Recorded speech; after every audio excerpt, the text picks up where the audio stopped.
हम एक आदमी की आवाज को सुन पाते हैं जो बता रहा था कि मेरा नाम एंटोनियो है, मैं काफी मशहूर हूँ क्योंकि लोग मुझे डीमंस को कंट्रोल करने वाले, डीमंस को भगाने वाले और इस तरह के ही कई सारे नामों से जानते हैं। मैंने बहुत सारे लोगों के अंदर से डीमंस को भगाया भी है, उन पर जादू करके, और ये ताकत की शक्ति मुझे मेरी फैमिली से मिली है। दरअसल एंटोनियो का पूरा ही खानदान नस्ल दर नस्ल पोसेस्ड लोगों यानी जिन्हें डीमंस ने अपने कंट्रोल में किया होता है, उनके अंदर से डीमंस को निकाल कर उनकी मदद करते थे। देखते हैं एंटोनियो को, जिसके पास कबीले के कुछ लोग एक लड़की को लेकर आते हैं जिसकी हालत खराब थी, वो बेहोश थी क्योंकि उसे डीमन ने पोसेस्ड किया हुआ था। तब एंटोनियो उस लड़की को अपने सामने लिटाकर उस पर जादू करने लगता है, जहाँ तभी वो लड़की एकदम से आंखें खोलती है। दरअसल उसके अंदर का डीमन जाग चुका था, जो उठते ही एंटोनियो पर पूरी तरह हमला कर देता है। पर तभी वो लड़की पर और ताकतवर जादू करके आखिरकार उसे अपने कंट्रोल में कर ही लेता है। इसके बाद कहानी काफी सालों आगे जाती है, जहाँ एंटोनियो बूढ़ा हो चुका है और इस वक्त वो मेंटल हॉस्पिटल में है। वो वहाँ की एक औरत को अपने गुजरे वक्त की कहानी सुना रहा था,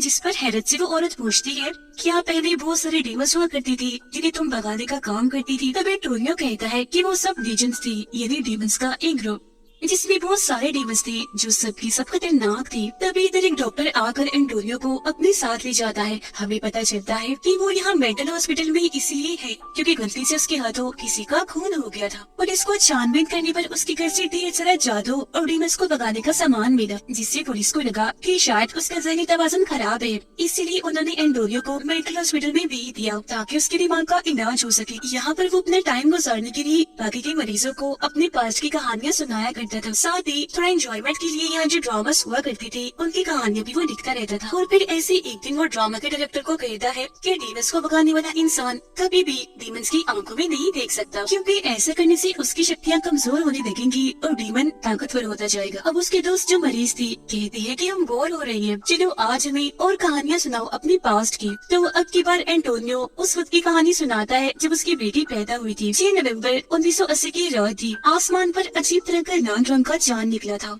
चांद बिल्कुल पूरा था और इसी वक्त एंटोनियो की बेटी पैदा हुई। फिर एक और बुरी चीज हो गई। इसी रात उसकी वाइफ पोजेस्ड होकर बार बार एक ही लफ्ज बोल रही थी, कोरिया डीमन, कोरिया डीमन। जो सुनकर एंटोनियो काफी घबरा गया था क्योंकि उसे समझ लग गई थी कि मेरी वाइफ और बेटी को कोरिया डीमन से खतरा है, जो बेहद ही खतरनाक डीमन है। इसीलिए अगली सुबह एंटोनियो अपनी मोम और बेटी के साथ दरिया किनारे जाता है और वहाँ एक रिचुअल, एक जादू करता है, जबकि उसकी मोम अपनी शक्तियों से एक नेकलेस बनाकर उसे एंटोनियो की बेटी को पहनाती है, जो हर तरह के डीमन से उसकी हिफाजत करेगा। साथ ही वो उसे ये भी कहती है कि तुम्हारी बेटी को ये नेकलेस सारी जिंदगी के लिए पहनना होगा। खैर सब के बाद जब एंटोनियो घर वापस आता है तो ये देखकर काफी दुखी हो गया था कि कोरिया डीमन ने उसकी वाइफ को मार दिया है। कहानी वापस प्रेजेंट टाइम में आती है। एंटोनियो को पता चलता है कि उससे मिलने उसका लॉयर, वकील आया है। वो जब उससे मिलता है तो लॉयर कहता है कि गुड, बहुत खूब, तुम बहुत अच्छा काम कर रही हो, ऐसे ही शांत बर्ताव रखो क्योंकि ऐसा करने से तुम्हारा ही फायदा है। तुम्हें जल्दी से इस मेंटल हॉस्पिटल से छुट्टी मिल जाएगी। लेकिन एंटोनियो को टीवी पर चल रही खबर से पता चलता है कि जब उसकी बेटी पैदा हुई थी, जब रेड मून निकला था, बिल्कुल वैसे ही रेड मून फिर से दिखने वाला। इसके बाद हम एंटोनियो की बेटी को देखते हैं जो अब काफी बड़ी हो गई थी और एक कंपनी में जॉब करती थी। फिर रात को जब वो सो रही थी तो उसे अपने पास किसी डीमन का एहसास होता है, जो धीरे धीरे करके उसके पास आ रहा था, जिस आहट से उसकी आँख खुल जाती है और उसे अपने सामने एक डीमन देख भी जाता है। पर हैरत, वो बिल्कुल भी नहीं डरती। ऐसे नॉर्मल होते हुए वो लाइट जलाती है, पर डीमन वहाँ से गायब हो गया था। अब यहाँ उसकी बेटी ने डीमन को देखकर कोई एक्सप्रेशन यानी तासुरात इसलिए नहीं दिए क्योंकि ये डीमंस वगैरह उसके लिए नई चीज नहीं थी, मतलब कि बचपन से ही वो ये सब कुछ देखती आ रही थी। फिर इसके बाद अगले दिन एंटोनियो से मिलने एक लड़की आती है जिसका नाम क्लियर था। क्लियर के जरिए एंटोनियो को अपनी मॉम का मैसेज मिलता है, जिसमें वो कहती है कि इस रेड मून वाली रात को कोरिया डीमन तुम्हारी बेटी को सेक्रीफाइस कुर्बान करेगा, यानी उसकी बलि देगा। तो अब उसे रेड मून की रात होने से पहले ही कोरिया डीमन को खत्म करना होगा। तो इसलिए अब एंटोनियो इस मेंटल हॉस्पिटल से भागने का प्लान बनाता है, लेकिन भागते भागते गार्ड से बचने के चक्कर में वो उस औरत के कमरे में चला जाता है जिसे वो कहानियाँ सुनाया करता था। वो एंटोनियो को कहती है कि तुमने अपनी बेटी की कहानी अधूरी सुनाई थी, आगे क्या हुआ वो तो बताओ। तो वो बताने लगता है कि हमारे खानदान के खून में अलग ही तरह की ताकत है जिसमें हमारा यकीन होना और खुशी से रहना बहुत जरूरी है। और अगर हम ऐसा ना करें तो हमारी शक्तियाँ कम होती जाती हैं। जैसे कि जब मेरी वाइफ की मौत हुई थी तो मैं दुखी रहने लग गया था, तो इसी वजह से मेरी शक्तियाँ कुछ हद तक कम हो गई थी, मैं कमजोर हो गया। जबकि मेरे मुकाबले में हमारा दुश्मन कोरिया डीमन और ताकतवर हो गया। असल में मेरा यकीन कम हो गया था। और फिर जब मेरी बेटी थोड़ी बड़ी हुई तो मुझे पता चला कि मेरी बेटी के अंदर भी बिल्कुल मेरे जैसी ही शक्ति है। फिर एक रात जब मैं और मेरी बेटी सो रही थी तो कोरिया डीमन ने मेरी बेटी पर हमला कर दिया और उसके गले का नेकलेस चुरा लिया जो मेरी मॉम ने उसके लिए बनाया था। अब नेकलेस ना होने की वजह से मेरी बेटी का मेरी और उसकी खुद की जादुई ताकतों से यकीन उठने लगा, जिसकी बात उसका बर्ताव एकदम से ही बदल गया और उसे यहाँ जंगल में रहने से मसला होने लगा, जहाँ हम शुरू से ही कबीलों की सूरत में रहती आ रही थी। तो इसीलिए मजबूरन मुझे अपनी बेटी को शहर लाना पड़ा। लेकिन यहाँ आकर भी मैंने अपना काम नहीं छोड़ा, मैं डीमंस को पकाने का काम अभी भी करता रहा। तो जाहिर है इस काम के लिए मेरे पास सारा सामान भी था, पर ये चीज मेरी बेटी को जरा भी पसंद नहीं थी, क्योंकि जब मेरी बेटी के स्कूल में बाकी बच्चों को ये बात पता चलती है कि मैं भूतों डीमंस को पकाने का काम करता हूँ, तब वो उसे चढ़ाती है, उसका मजाक बनाती है। और तो और वो पोजेस लोगों को अपने इसी घर में रखकर पहले उनका डीमन भगाता था और फिर उनके चोटों की, उनकी जख्मों की मलहम पट्टी भी करता था। तो इसलिए दिन रात उसके घर से ड्राउनी चिल्लाने की आवाजें आया करती थी। फिर जब उसकी बेटी 17 साल की हुई तो इन्हीं सब चीजों को लेकर एंटोनियो की अपनी बेटी के साथ बहस हो गई। उसकी बेटी को इतना गुस्सा आया कि उसने वो दरवाजा खोल दिया जिस कमरे के अंदर पोजेस्ड आदमी को रखा गया था। वो काफी जालिम खतरनाक लग रहा था। उसने एंटोनियो की बेटी को पकड़ लिया और उसे बस मारने ही वाला था कि तभी अपनी बेटी को बचाने के लिए एंटोनियो ने उस पर हमला कर दिया। और ये हमला इतना जानलेवा था कि उस आदमी की मौत ही हो गई। और यही वो खून था जिसके इल्जाम में आज वो मेंटल हॉस्पिटल में भर्ती है। एंटोनियो ने उन सभी को ये पूरी कहानी सुना दी थी और अब वो हॉस्पिटल से निकलने में कामयाब हो ही जाता है। बाहर गाड़ी में क्लियर उसकी मदद करने उसे लेने के लिए आई थी, जो पहले भी एंटोनियो की मॉम का मैसेज लेकर आई थी। अब क्लियर उसे एक होटल में लेकर जाती है और उसे अपनी आगे का सारा प्लान समझाती है कि अगर आप अपनी बेटी के साथ अच्छा ताल्लुक बनाना चाहती है तो सबसे पहले आपको एक अच्छा डैड बन के उसका भरोसा जीतना होगा। यानी कि तुम्हारी बेटी हमेशा से जैसा नॉर्मल डैड चाहती थी आपको वैसा बनना होगा। और अगर ऐसा करके एक बार तुमने अपनी बेटी का भरोसा जीत लिया तो फिर तुम जादू करके कोरिया डीमन से डरकर उसका खात्मा कर सकते हो और उसे उसके प्लान में नाकाम कर सकते हो।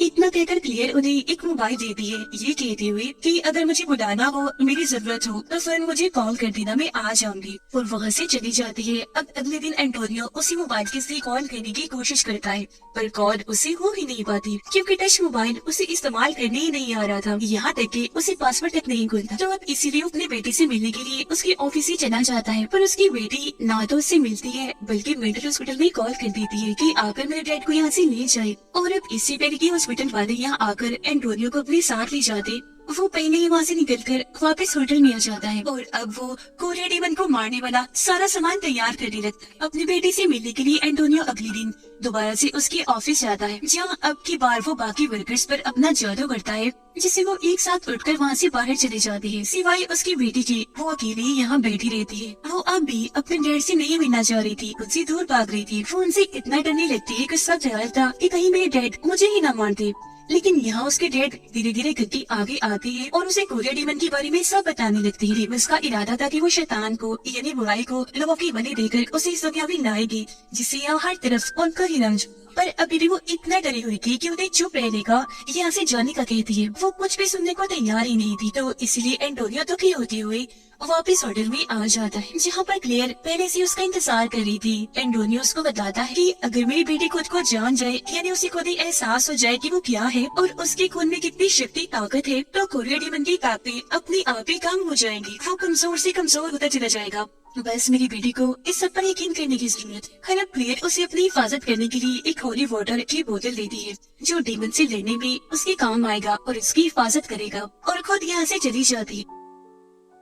फिर इसके बाद एंटोनियो रिचुअल इन्हें जादू करना शुरू करता है कि उसकी बेटी को इस बात का एहसास हो जाए कि वो क्या है, वो खुद को पहचान दे। तो तभी वह लॉयर के रूप में वो डीमन आ जाता है, जो पहले उसकी बेटी के कमरे में जाता है और बाद में बाहर आकर एंटोनियो पर हमला कर देता है, जिससे वो काफी जख्मी हो गया था। तो अपनी जान बचाने के लिए वो थोड़ा सा होली वाटर उसके ऊपर फेंक देता है, जिससे उसका आधा चेहरा जल जाता है। पर अगली पल यहाँ मेंटल हॉस्पिटल के लोग आ जाते हैं, जो एंटोनियो को बेहोश करके वापस से मेंटल हॉस्पिटल में ले आते हैं। उनका मानना अभी भी यही था कि एंटोनियो पागल होता जा रहा है, तो इसलिए अब की बार उसे रस्सी से बांध दिया जाता है। और अगले दिन वो रात आ ही जाती है जब रेड मून था। आज भी वो लॉयर डीमन के रूप में एंटोनियो की बेटी के पास जाता है, क्योंकि वो उसका दोस्त था।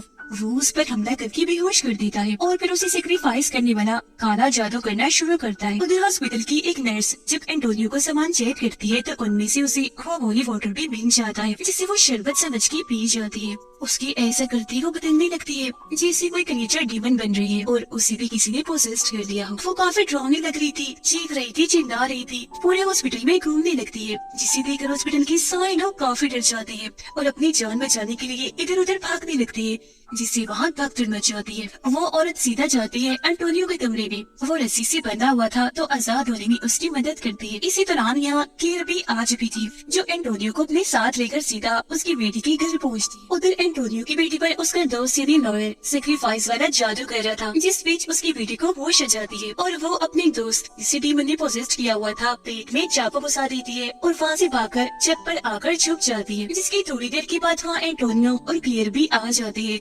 हथियार अपने साथ लेकर। पर मौका देकर कोरिया डीमन पीछे से आता है और क्लेयर पर हमला करके उसे जख्मी कर देता है। जिसके बाद एंटोनियो के पास कोरिया डीमन उसकी वाइफ के रूप में आता है और उसे जज्बाती बातें करके अपने जान पे फंसाने की कोशिश करने लगता है ताकि मौका पाकर वो एंटोनियो को भी मार दे। पर तभी इधर आ जाती है उसकी बेटी, जो अपने डेड की जान बचाती है, क्योंकि वो खुद को पहचान चुकी थी और सारा सच भी उसे पता चल चुका था। और अब ठीक मौका पाकर एंटोनियो उस कोरिया डीमन के सीने में अपना ही बनाया हुआ जादुई खंजर को साथ देता है, जिससे अब जाकर आखिरकार उस डीमन का खात्मा हो पाता है। फिर एंटोनियो खंजर से उस डीमन का पेट भी काट देता है।